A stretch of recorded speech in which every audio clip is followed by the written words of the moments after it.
Okay, thank you. So this panel is about the Japanese model of well-being. So I would like to begin with, do we even have a well-being model, right? So I'll first ask each panelist to present their view of the state of well-being in the Japanese business and society today, and then we'll delve in from there. And also, I'll try to keep like the last 15 minutes for Q&A from the floor. So if you have questions or if you come up with questions, make sure you note it down so we can use the 15 minutes interactively. Okay, so from Rohit, please, is there even a well-being model in Japan? How do you see the current status? Hello, thank you so much for having me here. Really appreciate the audience. I think if you say whether there's a well-being framework, I think we're talking about, do we have a consensus on having a framework? I don't know, but to be honest, we do have frameworks which are very East specific. Well-being for Planet Earth is a good example of that, where they kind of took our global model of well-being and identified areas that are very unique to the local cultures. And that's what we've been measuring with them for the last couple of years. It's a 100-year commitment. So there is enough and more data on the subject, really, to be honest. Right. Rohit, we've been seeing in the Japanese media for perhaps the past decade or so that the workforce engagement in Japan is amongst the lowest of all the various countries. How does that tie into this issue of, do we have a model of well-being in Japan? Well, I think that you have to look at it as two additive things. They are not a replacement of each other. They are not same things. They are additive. So you need both of them. Well-being is more a holistic view of how whether you're thriving in your life or not. Engagement is an important, probably the most important part of it, because you spend 60 to 70%, depending on which company you work, maybe 80 to 90% of your waking hours in the company. And depending on your sort of social networks, your level of relationship with your fellow employees, your managers, the kind of purpose you have in work can really affect your overall well-being as well. Thank you. So now, Vicky, same question. Do you, from your perspective, is there a Japanese model of well-being, or is there a lack of? I think it's in its infancy. I think that, from what I'm seeing, I think it's in its infancy. I think that prior to COVID-19 pandemic, we saw things like suicide rates or whatever as something unique from what was happening in the workplace. And that has come down over the last decade, and that's really wonderful. But we are seeing it kick up again. And that's an indication that things are not all well. And we're seeing stress levels and burnout levels increasing in all organisations around the world, and particularly here in Japan. And we're seeing international companies saying, we want to see some of that wellness models or whatever that are happening in other countries happening here in Japan. And so I think Japan is in the beginning of looking at that. And what does it look like here? Okay, thank you. So you say it's in its infancy. So what are some of the issues that you see because it's not mature yet? Can you give us some examples? Okay, so you might be in a workplace, be willing to discuss things like stress, overtime hours, physical health issues, but having discussions around mental health issues, around anxiety and depression, which are increasing globally and here in Japan, those discussions are not happening. And at one of the panels that I was in earlier today, they were talking about leaders and looking at leaders who are seen as trustworthy and credible and stable. But at the same time, perhaps those leaders are not advocating for that change in discussions around our mental health. Right, thank you. Now, Wakasugi Sensei, I also would like to first start the same question. Is there anything of like a Japanese model of well-being from your viewpoint? I think Japanese society can propose a different type of well-being that is interdependent well-being. Now, if you look at most of the global surveys measuring well-being, unfortunately, you see Japan ranking very low, really at the bottom among the OECD countries. But mostly, their measurement is very much dependent view of happiness, developed by mostly Western psychologists. And of course, Western psychologists did a huge contribution to make the well-being topic very relevant to us, very significant. They made it very significant. But think about it. Happiness is a very diverse construct. Your happiness is different from my happiness. My well-being is different from your well-being.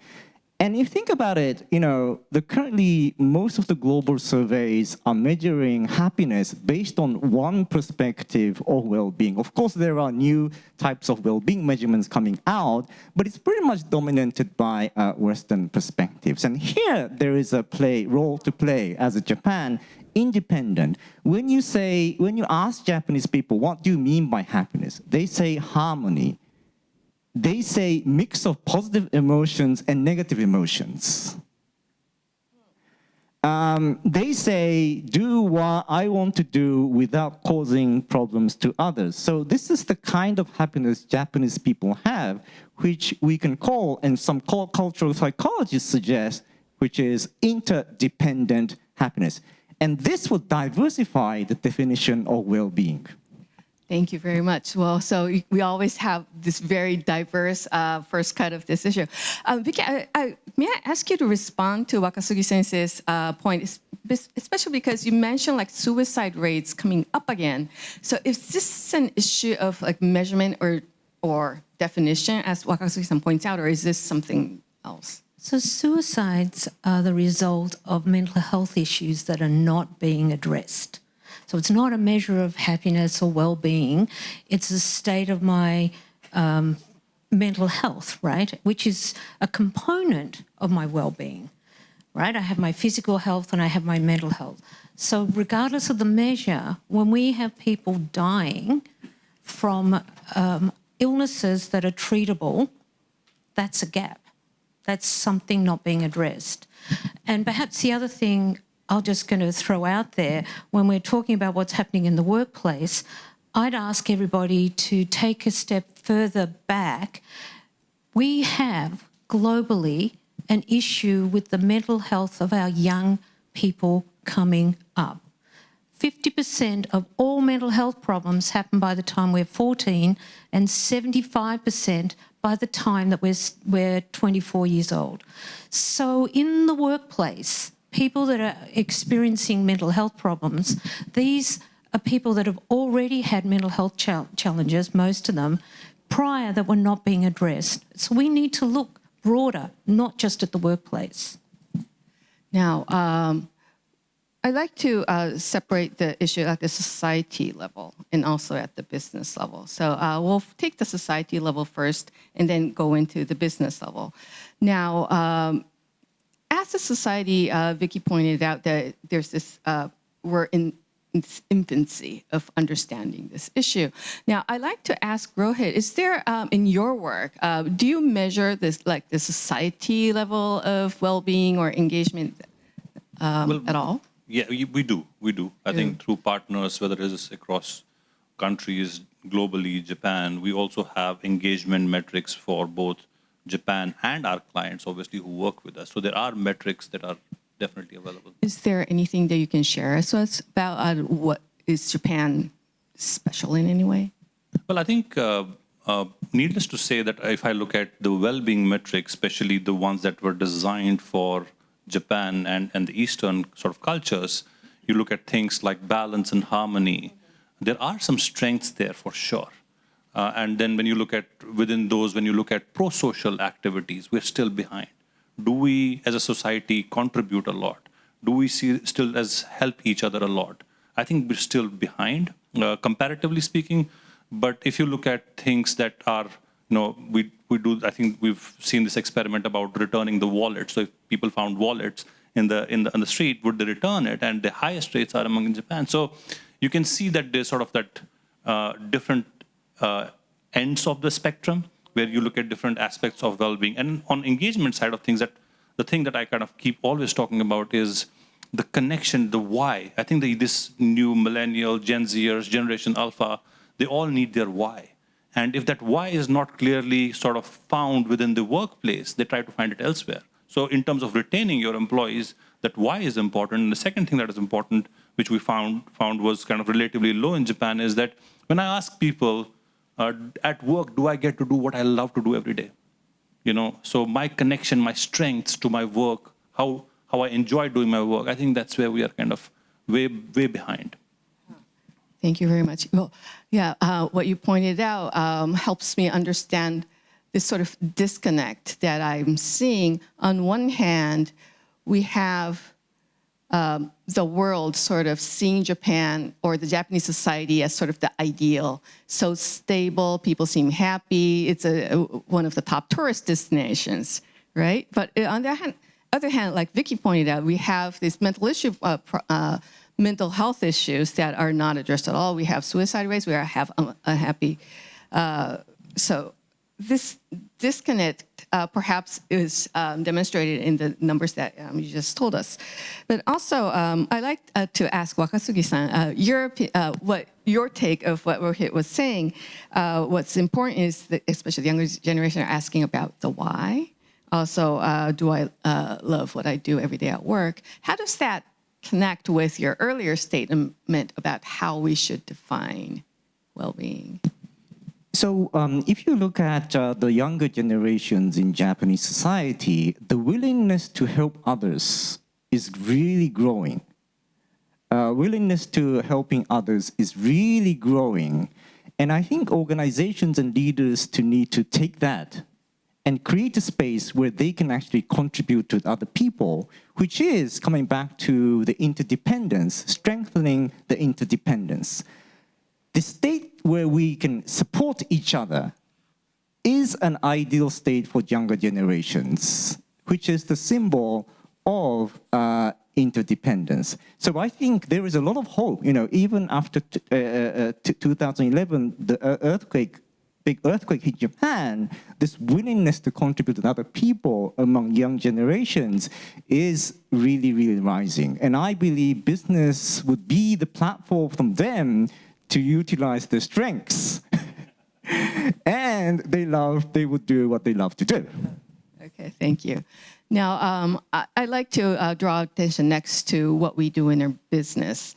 Now, my observation is that in the business world, there seems to be a disconnect between pursuing our well-being and performing as a business, personally and also as an organization.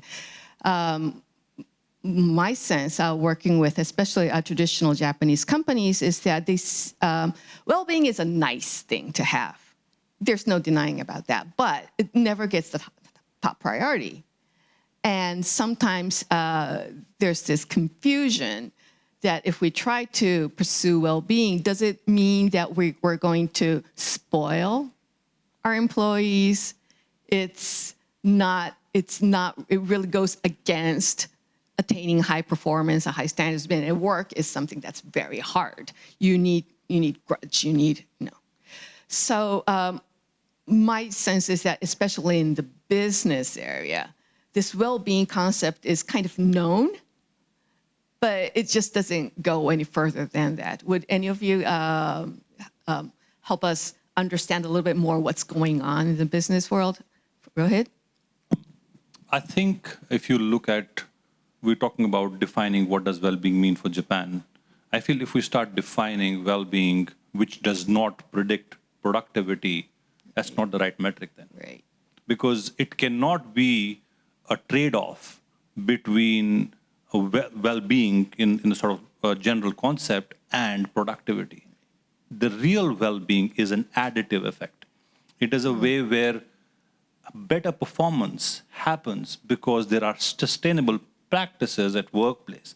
There is better connection to purpose, there's better connection to your strengths, and there's environment where you can kind of try and fail, like we've been discussing since morning. There's right leadership, which kind of is actually responsible for making it sustainable. So I feel that there's those aspects that are critical to explore. Right. And Vicky, I sense that what Rohit just told us is just not known enough in Japan, perhaps?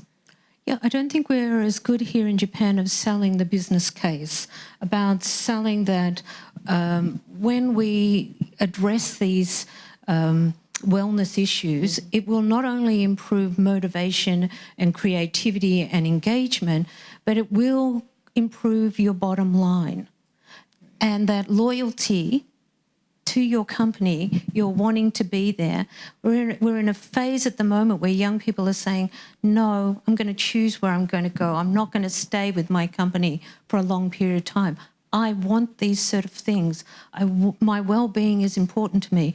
We have to sell that case to business leaders that are only thinking about maybe that profitability from a very narrow line on a spreadsheet. Yeah, exactly. And also, I sense there's a time frame issue where, especially, well, not only the top leaders, but especially in the field, we're driven by quarterly hitting our targets, hitting our goals, and as a manager at the front in the field, being asked to attain your quarterly results and care about your team's well-being at the same time seems to be too much of a juggling act.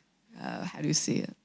Maybe I'll just jump in there. Yeah, so I think that since COVID-19 pandemic, everybody felt that sting to their mental health and the stresses that were going on, right? I think it made everybody think we all have mental health, right? Which we do, right? And it can be impacted.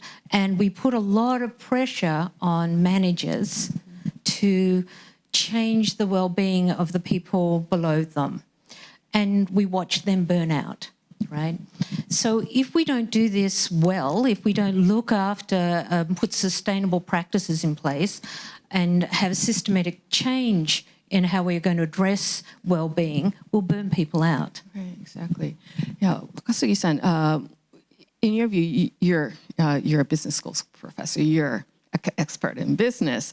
Now, this notion of well-being driving end results as a business, how would you present this case to a typical Japanese business leader?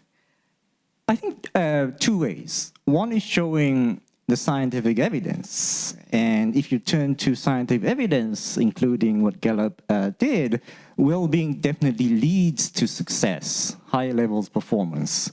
They're not things to balance, they are causal, Happiness first, well-being first, that leads to high levels of performance. And this is, demonstrated by many articles and studies. So, understand it logically. The other way is to get us remind of, what traditional Japanese companies did.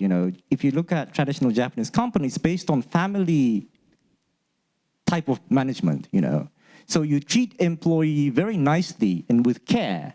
So think about in a food industry, which is a Nagano or small company that is creating content, their philosophy, the number one priority is employee satisfaction. The goal is not to make customers happy. Of course, they at the end, they want to, but the ultimate goal is to make employees happy because they treat their employees like just a family member. And now that company appeared on Wall Street Journal, and Toyota Akio from Toyota is visiting that. A lot of international executives coming to that local small company and trying to study what's there. So I think a lot of large Japanese organizations, executives of large Japanese organizations can learn from traditionally what small Japanese companies are doing. Okay, I'm playing this stubborn, traditional Japanese business leader here, okay? I'm not going to be sold to this case very easily for many, many reasons. Because, for example, Japan, when you look at the Japanese various industries in Japan, the best performing ones are manufacturing sector. And manufacturing is about zero deficiency. And that's what we ask for our employees, right? And this happiness thing, it's so subjective. You can't measure it. And how do you get this high quality out of this is like one thing that I just can't wrap my head around this.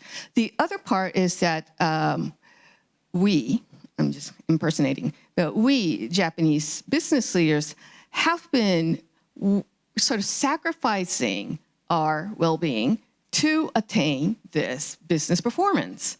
And we just can't see how these are additive.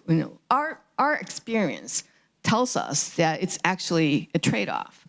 Now, I think that's where we are. I know, now I'm switching back to my real self. Okay, and this is the type of argument that I face every day.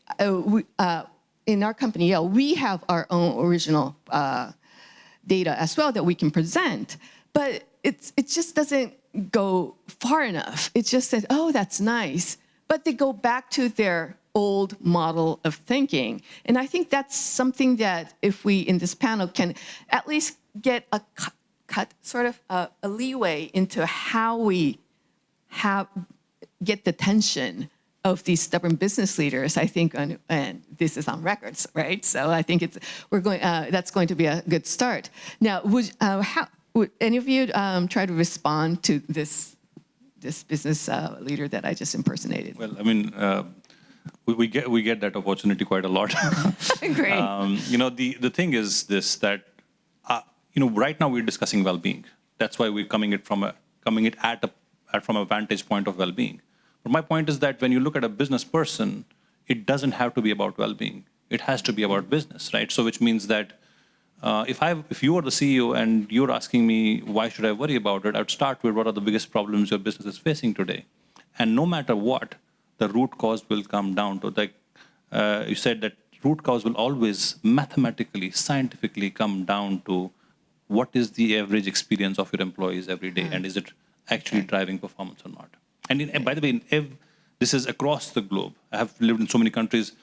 The one thing that you will see is if you look at any business, let's say a retail business, and you go to one store versus another store, you see the variation in experience and performance of these stores is purely because who the manager is, right? So it is important to make sure that that becomes an integral part of the narrative. So maybe that comes back to what I was saying earlier. We're not selling the business case to them enough, right? And it's a combination of this is going to make your workers more productive, they're going to be more loyal, you're going to have less absenteeism, you're going to have better productivity, you're going to be able to get better talent and keep the talent, because that's going to be an increasing issue. And younger generations want to see these changes. So I would be saying to those Japanese leaders, this is what's going to make you the good leader. This is what's going to make you still be trustworthy and credible, but innovative as well. You are going to look like you care. Not just saying the words, you are going to show people you care and your employees matter. And that will bring about that change. Thank you. Wakasugi-san. Okay, so. I would suggest that leaders should be more kind to themselves. To themselves. I think they just don't have space to really think about employees, customers. They are busy business professionals. They just don't have space to empathize with others. I feel very sorry if just be human, If you're human, if you see employees suffering, you want to help them. And if they cannot do it, it's not their problem. The problem is that they don't have space to allow themselves to be human. That's the fundamental issue, That's a good point. So what I advocate and also say to leaders is give yourself kindness. It's not a sign of weakness.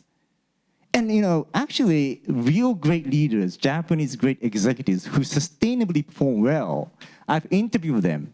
They are very kind to themselves. They know when to take a rest. They know when to go to a sauna or spa, or massage. They know when to stop. That is self-compassion. So I would suggest them to be more kind to themselves. It's not a sign of weakness. It's a sign of recovery and gaining more energy to help other people. That's a really new perspective when I see the conversation going on in the Japanese business world. Being kind to yourself is, I don't think I've heard that at all. But this is actually pretty much rooted in Japanese, or it's not Japanese, but Buddhism philosophy, which has influenced a lot of Japanese businesses. Self-compassion, compassion for others, and let's flourish together. We call it Jiri Rita Emman in Buddhism psychology. Actually, we have a Buddhist monk here. So I'm very embarrassed to kind of say that in front of a professional monk. But, that is the case, Take care of yourself, give yourself space first, and then help other people. And then we'll be so happy as a society. So I think this is the kind of a reminder we need. Yeah, your comment, Wakasugi-san, just reminded me of this. I have this theory. It's not even a theory, but the way the Japanese culture has built today, when you go back in history, the roots come from post-World War II. Japan was defeated, and many who fought the war were fighting in extremely hard conditions. And they came back to Japan. And also, if you know Japanese history, the fact that Japan, as a society, we really didn't have a good review of Japan losing the war. It was something that was not discussed. You just go back to your life, just go on with it. So, so if you just imagine, like a young person whose first job was in the military in World War II, went through all these hardships, came back home. Nobody's respecting this person's experience as a soldier. You go back to the workforce. And then the economy starts booming. And I saw this in this documentary where, so it was almost this feeling of revenge. We lost the war, but we're going to fight back. We're going to fight the Americans and Europeans on the economic side and to regain our pride again. So if the Japanese business culture has its roots in this kind of mindset, of course self-compassion has no room. Of course, like mental health, like even your physical health has no business in here. That's my take on why we are here today. So perhaps all of you, each of you have your own vantage point as how you see the business culture in Japan. Is there this stubborn sort of belief that business has to be done a certain way, which inhibits all these proposals that you're giving us today? Any thoughts? It's a good thing if leaders are stubborn to get to the outcomes that are expected of them. There's nothing wrong with that, because that's how it will be sustainable. The question is, are they flexing enough or flexible enough to adapt to how we're going to achieve it in the new world? Because yes, there was the context of the post-World War II, but that context has changed 4 generations, so 5 generations since then. And there's a need for, we're at war. We are at war, but a different kind of war. And I think if our leaders don't galvanize around that, it is hard to then kind of engage, motivate, and inspire the future generations to actually make the changes that are needed to take us in the next 20, 30 years. Mm-hmm. Yeah. Maybe I'm going to take it from a slightly different angle. Please. Okay.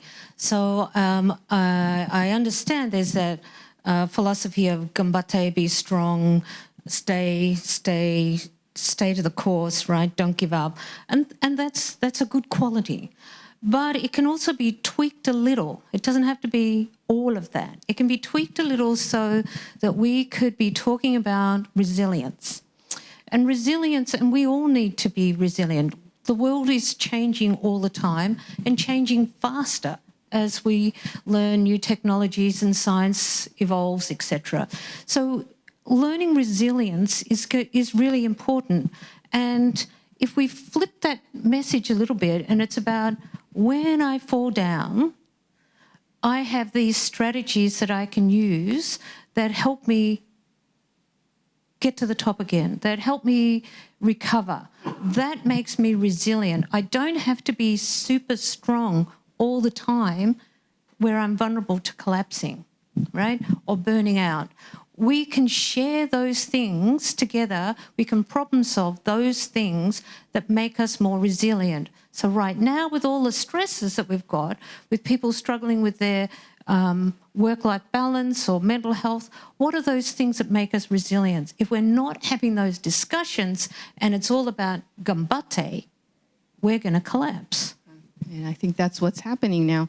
Now, Wakasugi-san, for example, the concept of self-compassion or resilience, which Vicky brought up, is there like a Japanese word for this? Because my impression is that all these nice terms are just katakana words in Japan. It's just never not really, ingrained in our business culture. I wonder if... So the equivalent of self-compassion in Japanese term is gojiai kudasai. Give yourself love, If you learn Japanese, if you speak Japanese, I think you know this term. And we use this often to each other. どうぞご自愛ください. It's just you end your email or letter with that. Yes. So please take care of yourself. And do it literally. Please do take care of yourself. Literally. Just walk the talk, right? Yes. Just walk the talk. Huh. So it's very much rooted in Japanese or Asian culture. It's not something drastically new. It's something embedded in this culture already. So I think we need to remind ourselves of those important activities or attitudes. Thank you. So I think, Wakasugi-san, what you're saying is that there are some aspects of this well-being that's embedded in our culture at the society level and perhaps even in the business world. However, we don't realize it. So maybe we're already practicing some, maybe not enough, but some kind of well-being, or we're exemplifying it, but we don't know what we're doing. Is that... Yeah, I'm quite optimistic about the current situation. Of course, there are serious issues that need to be taken care of. But I think there is a hope for Japan model of well-being, being modest, being moderate, So as the Gallup survey suggests, of course, there is not high levels of engagement, but there's no high levels of negative experience as well. So the range is very small, So we talked about stability. There is emotional stability in Japanese organizations. So not showing extreme positive emotion, yes, doesn't mean they're not happy, So they're calm, they're modest. Think about, Ohtani Shohei, professional baseball players, or Ichiro. They don't show extreme positive emotions. They are humble, they are calm, but they're unhappy? No, not at all. They'll feel fulfillment. So I believe there is a Japanese way, or maybe Asian way, of demonstrating well-being. And there is a study showing that kind of well-being leads to lower levels of ecological footprint. So it has some advantage on the sustainable issue here. Being interdependent, enjoying the sense of interdependent, being moderate has some kind of advantages in our current society. And that's the place where Japanese model of happiness can play a role. Okay, thank you. Now, before we go into the questions, I think we still have 10 minutes. So just one other topic that I really would like to discuss is about this働きやすさversus働きがい. In English, it would roughly translate into like the perks or the comfort of your work experience versus your fulfillment. The comfort would perhaps be like flexible work hours, perhaps a nice office, whereas働きがい, the fulfillment is more about your growth or the challenge and the reward that you, or the not necessarily the financial, but also like the more psychological reward that you get. And the statistics that I'm seeing is that in the past 15 years, the Japanese companies have worked very hard on the comfort zone, the area, the働きやすさ, and we're improving on that gradually. But at the same time, the fulfillment side, 働きが is just plummeted. And somehow, perhaps the Japanese business, the workplace and the business leaders sort of have a misunderstanding of how to treat your employees nicely. Perhaps they are half sold of this well-being in the workplace issue, but they mistake the well-being to be just nice, comfortable workplace. Can you address this issue? Well, I think the simple thing is that this was a strategy for a good decade and a half. I think 10 years back, 15 years back, where satisfaction, those perks and benefits were important because that's mass scaling was happening across the globe and they needed more people and they needed them to stay. So this became sort of two things they did not realize is that when you are giving these perks for people to stay, they will stay, doesn't mean they will perform, right? That's number one. Number two is that if you're thinking about people without, especially the younger youth generation, we have done one of the biggest studies on millennials and Gen Zers and the younger generation. And what they are looking from workplace is very different. They are looking for purpose. They are looking for development. They are looking for focus on strengths. They are looking for work-life integration, not work-life balance, really. Because when you talk about performance, it will be more driven through fulfillment of purpose as opposed to satisfaction in workplace. That's okay, that's important, but that doesn't drive impact. It's an easy thing to do, not necessarily the right thing to do. Vicky, how about you? So maybe I'm going to take a slightly different angle on this, and that there are many changes that businesses are dealing with and people are dealing with over the last 10 years. Let's think about the impact of social media, the globalization of our businesses and our work life. Emails are coming home to us all day. We're contactable anywhere, anytime.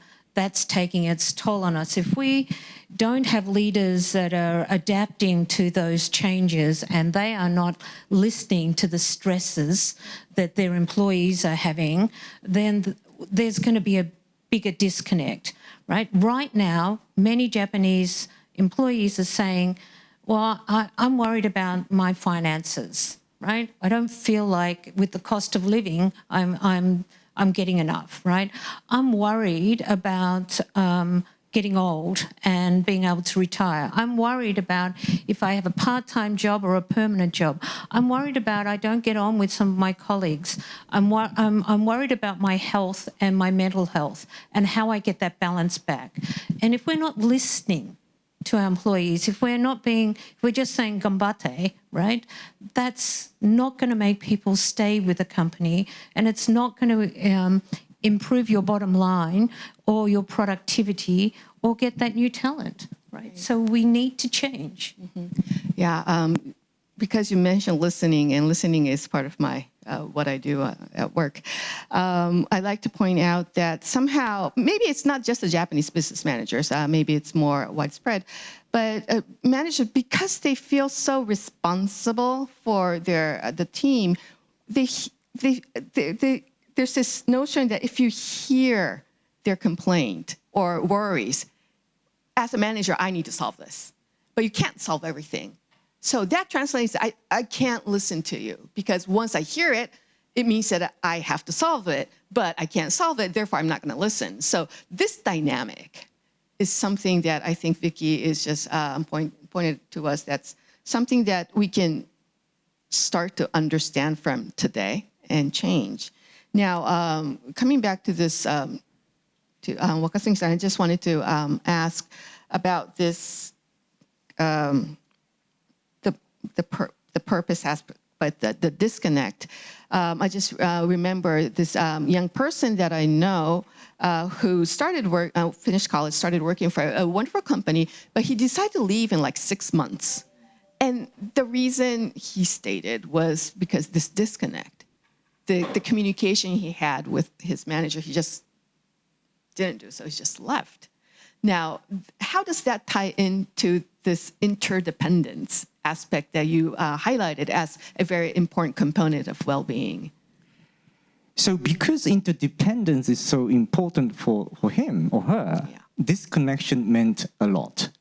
So it is highlighting the importance of connection in an organization. Connection between managers and subordinates, connection between managers and customers. So I think connections do matter a great deal, I think. And actually there are many types of connections you can make. One is, of course, to customers, employees, and other colleagues. But the other connection, which was quite always surprising and rewarding to observe, is the connection with your previous generations or leaders. In many Japanese organizations, as you're familiar, they have their birthplace. And in a global training, they bring all the executives or new hires to the birthplace of the company. And they show the museum, the history, and the founder, and the ups and downs of all the organizational journey. And they are exposed to the spirit of an organization, the founder's heart, the founder's soul, and all the ups and downs, all how they overcame all the biggest challenges in the history. And they feel connection. And I'm also surprised to see that those participants get really excited and more even motivated. And they feel a sense of mission. I want to carry this legacy to the future generation. So not only creating connection to the current generation, but what we can learn from some practices is that connection with the previous generation, that is also rewarding and leads to fulfillment, not convenience. And also a sense of purpose. Yeah, sense of purpose. Right, okay, thank you. So one final question to the panelists, and then I'll open the floor to questions. The final question is this. So with all these the points, the aspects that we highlighted about Japan and well-being, what would be the one thing that business leaders should start today, either something that we're already doing but do more of, or something that we should change? So can each of you, whoever have something in mind, please go first. What would be the one thing that if you have a business leader right here, you would recommend? At least from my point of view, the data is very, very clear on that, is that I think one thing that I would love to keep is that the whole idea of stability, the whole idea of kind of the legacy that we have created, that we have the belief in ourselves to repeat this because we've done it before. So there's the hope part of it. That's a very important thing for followers. And the second thing which we need to change is how do we kind of make it real for the future generations? I think we have gotten a lot of things right so far, at least for the previous generations, that they got Japan to where it is today. But what is it that we need to change, to connect, to engage, to motivate the future generation? We need to almost look at it as a new problem and say, what is Japan's way of solving that problem? That's all. Thank you. Vicky? So maybe I'm going to keep taking a slightly different angle, but maybe I'm going to talk about it in this way. We have change coming at us in lots of different directions. And for the leaders that are out there, I'm not suggesting that we throw away our past. I think our past is really important, but we need to be able to listen to the challenges that our workers and our employees are having now and be flexible and change and build resilience. And they are going to be looking to their leaders to set that example. And that doesn't have to mean that I am super strong and invincible. It's about being human and saying we're in this together, and that your mental health is just as important as your physical health. I hear you. I hear your struggles.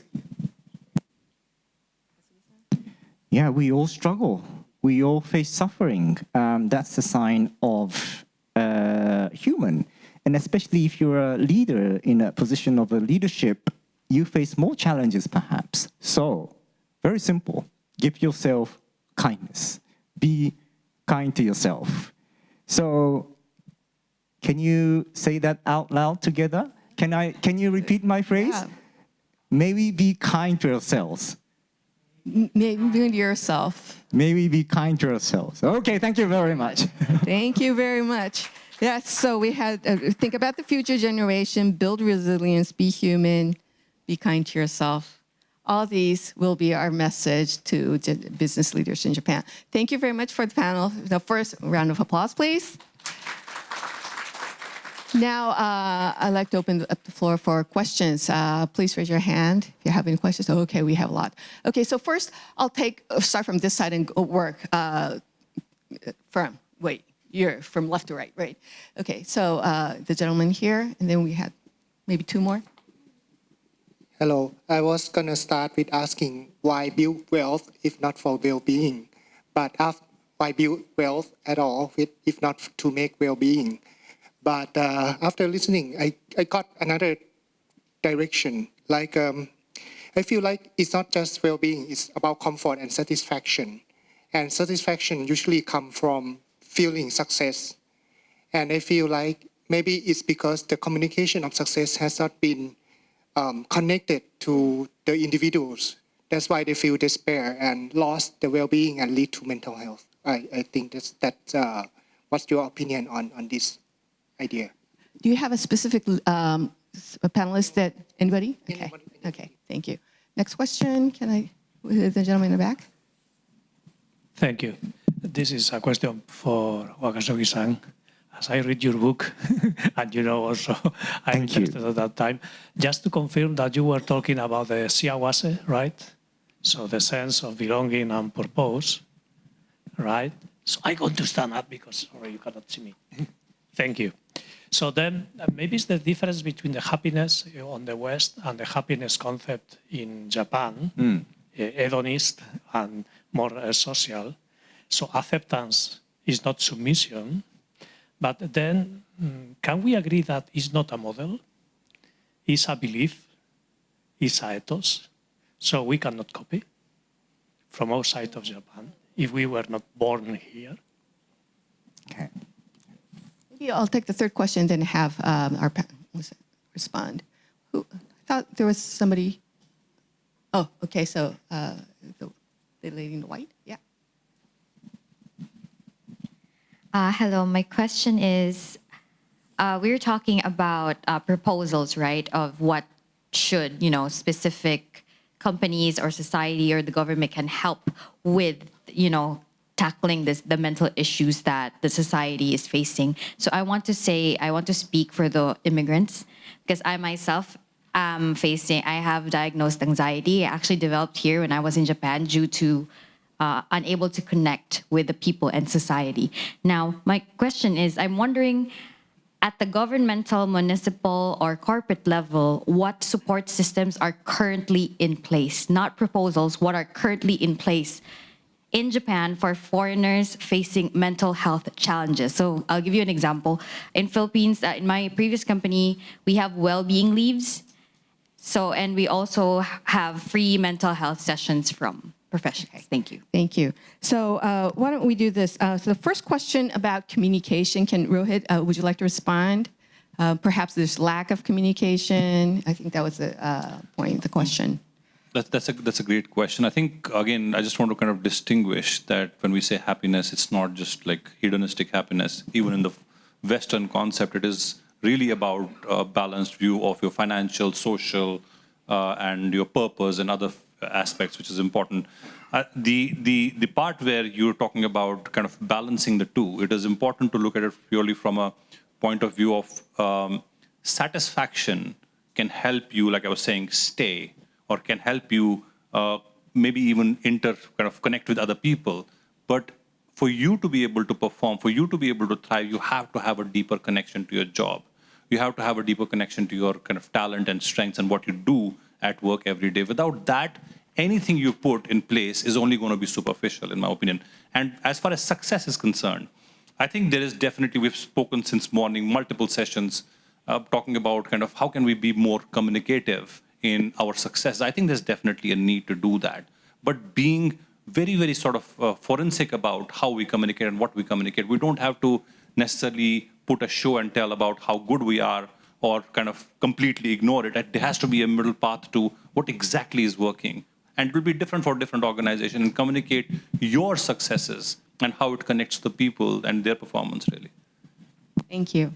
Now, for the second question, I'd like Wakasugi-san to respond. So the question was about if the concept of happiness in the Western world and Japan is so different, can we even emulate the Japanese model if we're not from Japan? The answer is yes, we can. This interdependent mindset, everyone has this mindset, actually. Think about it, we are all independent. You all agree, right? So everyone has this mindset, can agree with the idea of harmony and balance.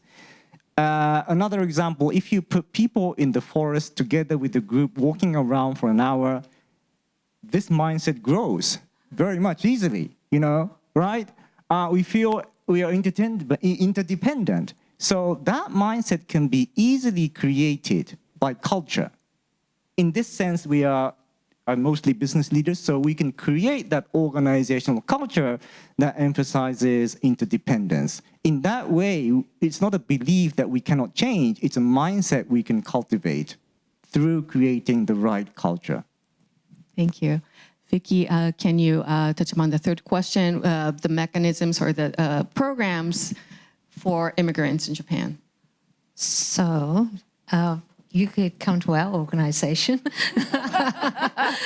It's Tell Japan. And we have face-to-face counseling and online counseling right across the country. And we also have a crisis line that's in English. But what are those services that are available? There is on your national health insurance, you can go and see a psychiatrist, but here in Japan, getting counseling support is trickier to get, right? And it can be quite expensive. So that's why TEL exists. But maybe in your company, there's an EAP program, an employee-assisted program, and that might give you some counselling sessions that might help.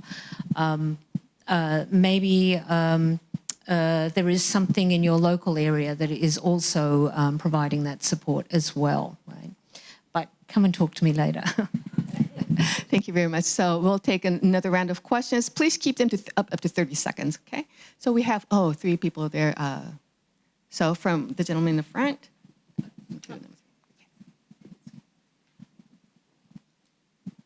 Please. Yeah, my question is by aware with the employees' well-being, is the company also gives a lower salary it's for that? So because they will work less, so maybe is the company need to adjust their salary to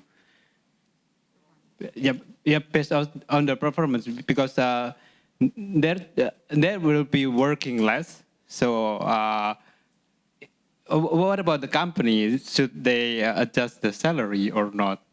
Thank you. Thank you. The lady next to you. Thank you. We learned the interdependent of us, and we have different generation in the company, and I wonder because we don't know what's their preference if generations are different, and then is there any good way we can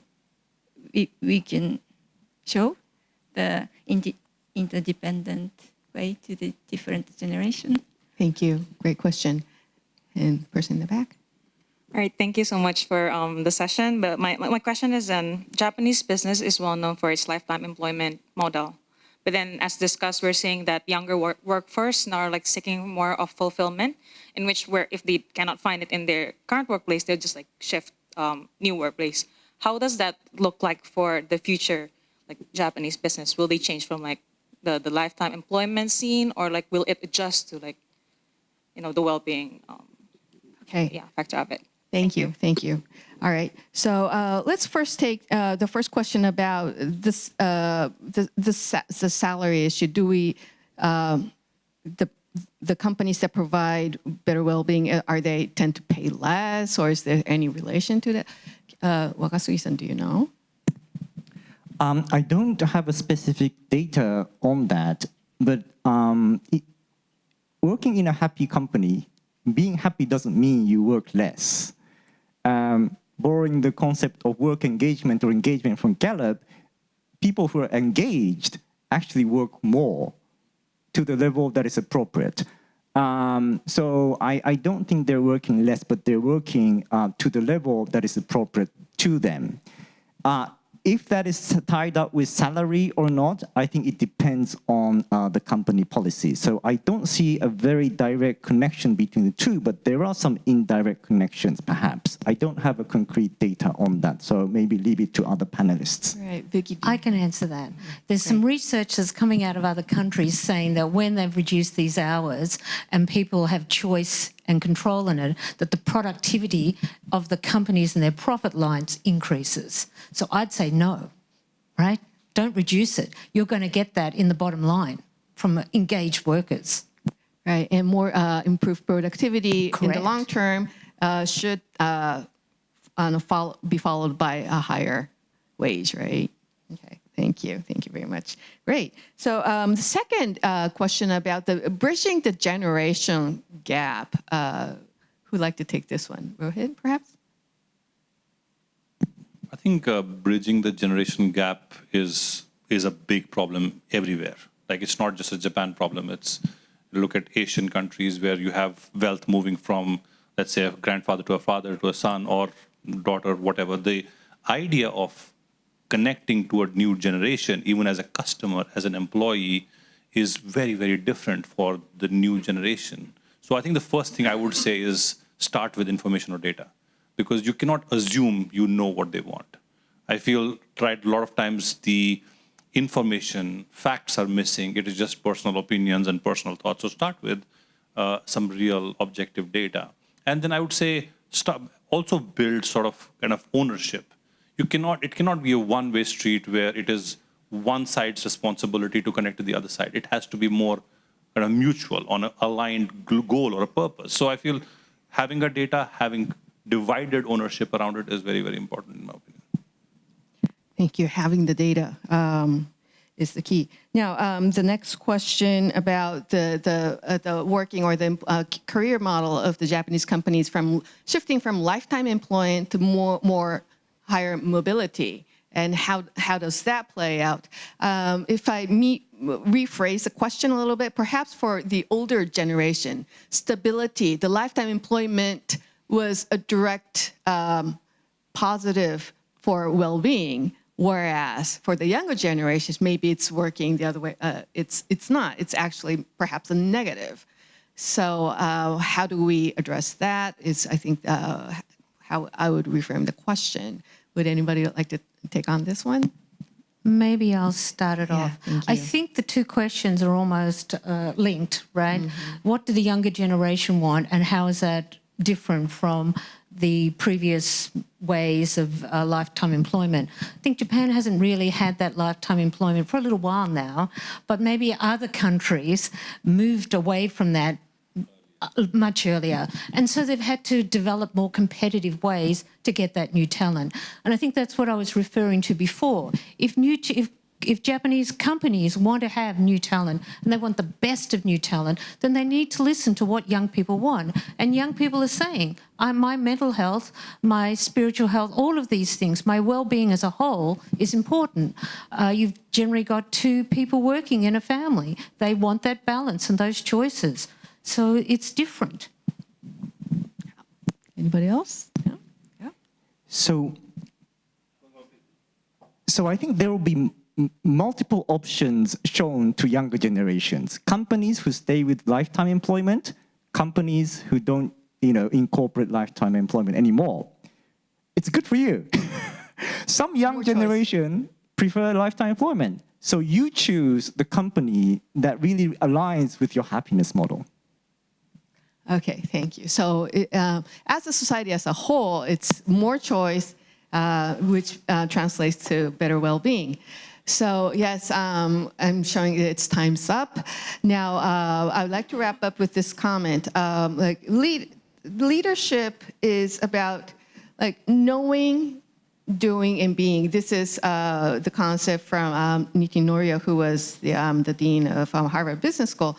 And in terms of well-being, what I'm getting here is that there are some aspects that we are already doing or being, but there's a lot of the knowing and doing area in Japan that we need to work on, and there's a potential there. So thank you again for all the questions, and thank you to our panelists. Now, this is the wrap for this panel about well-being. Thank you very much. Thank you very much.